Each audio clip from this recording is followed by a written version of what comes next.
Hi, and welcome to this live reading from The Chaos Clock, Tales of Cosmic Aether, edited by Danielle Ackley-McPhail. And this is presented by Itsy Bitsy Book Bits. On the face of it, Danielle Ackley-McPhail. It began with his voice rasped from the deep shadows of the drawn bed curtains, breaking on the softest of syllables, only to ring out with the sharpness of honed steel. But it ends with me. Oh. By God, it did. It must. It will. One way or the other, No, in a manner of my own choosing. I would have thought no less than 3 people conversed, or better to say, squabbled, had I not sat, witness, and heard each utterance pass the same man's lips. His head, or perhaps just his hair, thrashed, the bright glow of his bandages remaining turned away as he went on in mounting vitriol, seemingly arguing amongst himself. Again, subtle and peculiar modulations of tone caught my ear. I shifted in the chair I had pulled up beside the bed, leaning ever so slightly closer, wrapped by his diatribe.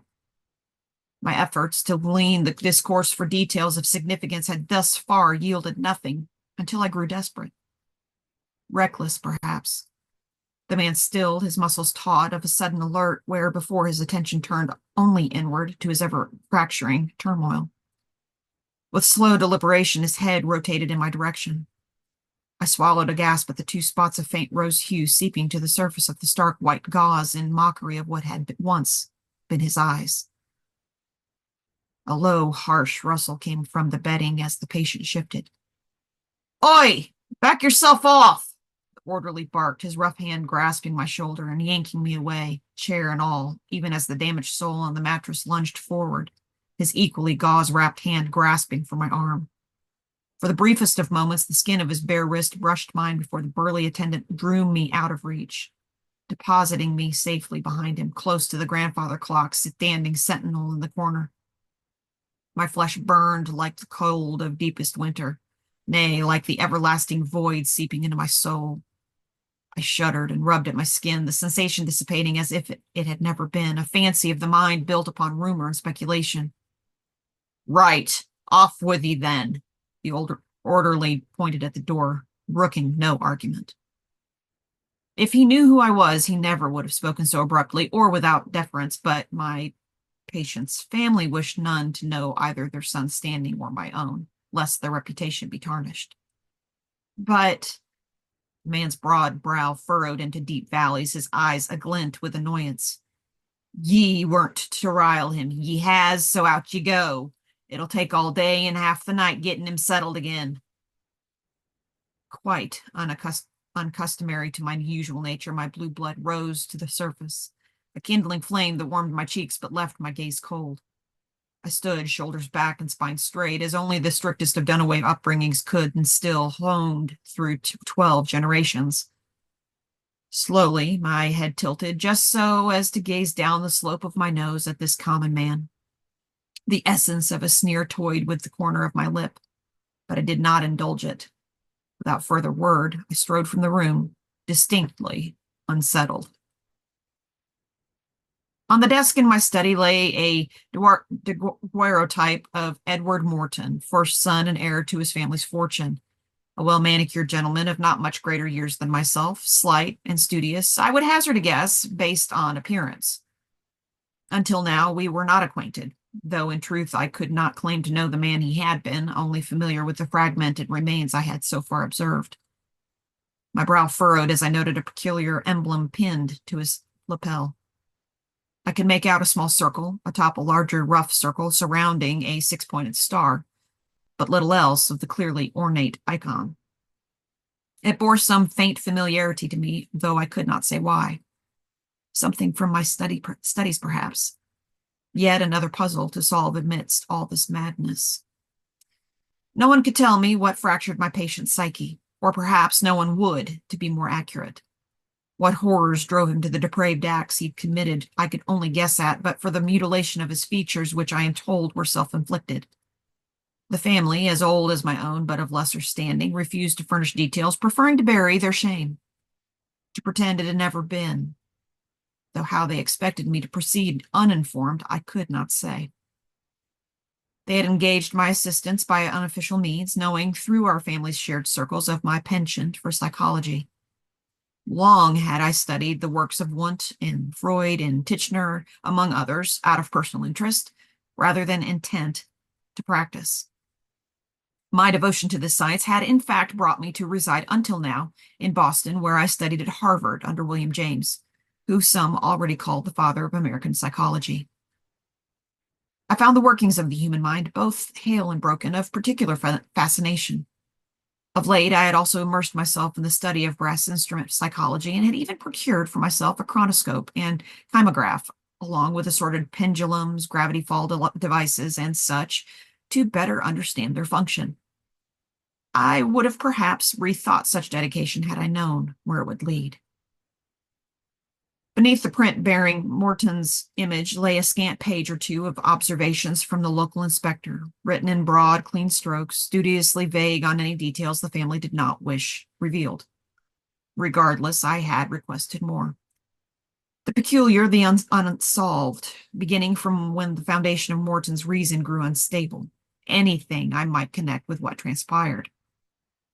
I could not say if the constabulary would go against the family to honor my request, though I held high expectations, having consulted for the department in the past. For now, I pored over what I did have in the hopes of gleaning more understanding. I found it difficult to reconcile that image, those accounts, with the individual I had myself so recently monitored. And yet reconcile I must if I was to help knit the fragments of his mind back into one. Picking up the daguerreotype, I considered Morton as he had been. We were contemporaries by age and birth and standing. What happenstance led us each to this point, both divergent and unified at once? By what stroke of fortune had our paths not been transposed? I shuddered as well-founded unease gripped my being. And this is why I stood at morning's darkest hour in the simple gardens of Pike's Cliff Manor, the retiring house where Morton's family had sequestered their former scion, staring up into the sky in search of direction. I found a faint flicker of green light tickling the fading stars, but no more. Breathing a sigh, I slid my hands into the warmth of my trouser pockets and strolled the shrouded paths, letting the cool darkness soothe my anxious thoughts before retiring to bed. A futile effort.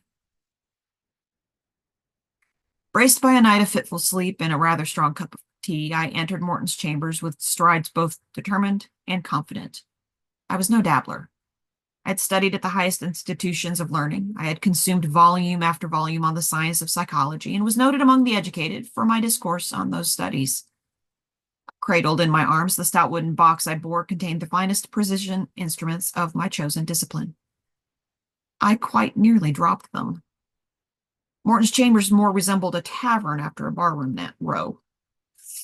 My patient lay in his bed, unmoving for once in full light. The torn bed curtains puddled on the floor along with most of the bedding. On the far side of the room, by the seating area ranged before the fireplace, the orderly cleaned up the remnants of the grandfather clock that had stood in the corner. The clock face, with its hands bent awry, had been perched on the mantel, with the weights and the chains pooled around it like an octopus nested among its tentacles. The rest of the cabinet lay like so much kindling on the hearth. Actually, nothing else in the room looked damaged, or so it seemed, until the orderly turned at my entrance, revealing bruises of deepening hue along his swollen jaw and climbing towards his ear. A single tendril of color crept out beneath his eye, which was not quite blackened, but clearly tender. What happened? He gave me a look that bordered on stark hatred, and his words of the night before echoed in my memory. Ye weren't to rile him, he has, so out you go. It'll take all day and half the night getting him settled again. All he said now was, 'Twere a bad night. I shifted my burden, my confidence momentarily shaken, but I had a task, and I would not retreat from it now. All right, I responded in even tones as I set my box of precious instruments out of the way on a table beside the door. Let's get things into order and get to work. The orderly grunted and glowered and continued with his labor while I restored the bedding and tucked the drapery out of the way until the household staff could deal with it. Has he eaten? I asked, trying to gauge how the morning would proceed. That blighter don't eat. I frowned. All must eat and drink. Morton looked haggard, tortured even, but not gaunt, and clearly had the energy for tantrums. My determination returned tenfold. Today, I would take Morton's measure with my devices. Help me move him to the chair, I said, pointing toward the seating area, where the side table by the wing-back chair would serve nicely to hold my equipment. Nah, my shift's done. You're on your own till Leighton shows his face.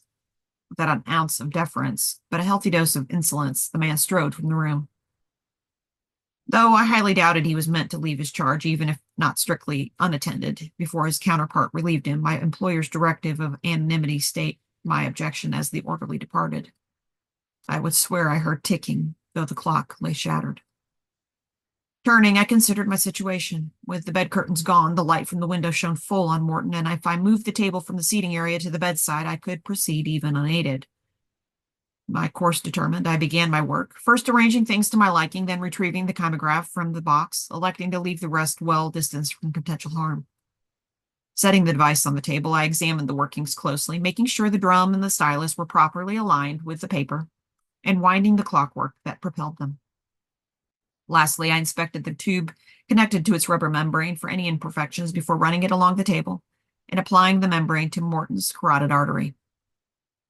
As I leaned over him in my efforts, casting him once more into shadow, I would swear I saw the faintest of movements beneath the encrusted gauze that hid his ruined eyes. Just a flutter caught in the corner of my eye, a green shimmer there, then gone. A moment of fancy, perhaps. For when I looked full upon him, I saw but the indentation of the empty sunken pits I knew lay hidden there. Returning to my task, however, I could not help but cast a sideways glance, looking without looking as best as I was able, and I would swear to the Almighty that something writhed beneath that stained cotton, coiling and probing, testing the bounds constraining it. Slowly, ever so slowly, I reached out a finger to determine if my eyes had lied, my chest inexplicably tightening the closer I drew. "Here! What is this about?" I may have cried out. I most certainly jerked away, my arm snagging the tubing and pulling the membrane askew.